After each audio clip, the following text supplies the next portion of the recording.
And hello there again, RosterWatch Nation. It's your friendly neighborhood trash man. Happy Valentine's Day to you, if you're into that sort of thing. And happy day after Super Bowl day to you, if you're more into that thing, which I tend to be. I'm here with you today to talk about our new Dynasty rankings update for February 14th, 2022. So let's go ahead and get started. First off with Braxton Berrios, 26 years old. Well, he will be in the 2022 season, and he is rising. His previous rank was wide receiver 75. We only were able to move him up a spot, really. But it's hard not to notice Berrios' box scores this season, as they seem to be one of the consistent factors in the receiving core throughout the season. Yes, Elijah Moore was better, but that was in stints. Berrios still received a massive influx of targets almost every week, it seemed, once the season got going, and didn't succumb to the injury bug like many of his teammates.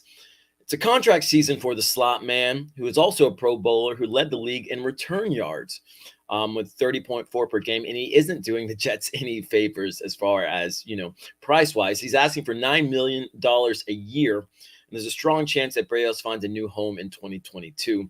Potentially one where his skills will continue to build his fantasy stock. On the heels of a season where Berrios set career highs in targets, 65 catches, 46, and yards at 431, including 4 touchdowns, his arrow is up enough to boost him over the likes of Jarvis Landry, who at 30 set career lows across the board in Cleveland and may not be retained by the Browns in 2022. After Berrios, we have Keshawn, Vaughn, age 25 in the 2022 season, and he is also rising. Previous rank running back 41 up to running back 36. The Buccaneers are unlikely to retain Ronald Jones and perhaps Leonard Fournette this season, potentially leaving Keshawn Vaughn as the first man up in the Buccaneers backfield. It would be a boon for Vaughn's fantasy stock, as he'll be playing behind an offensive line that was tailor-made to protect the likes of Tom Brady.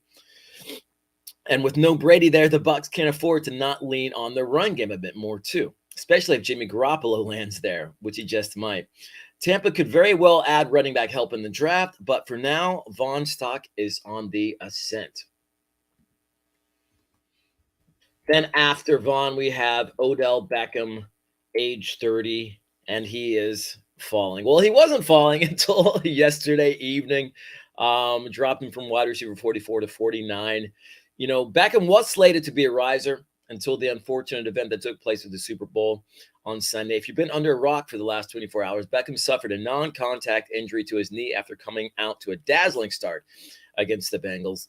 He was able to walk off the field on his own, but the extent of his injury is unknown at this point.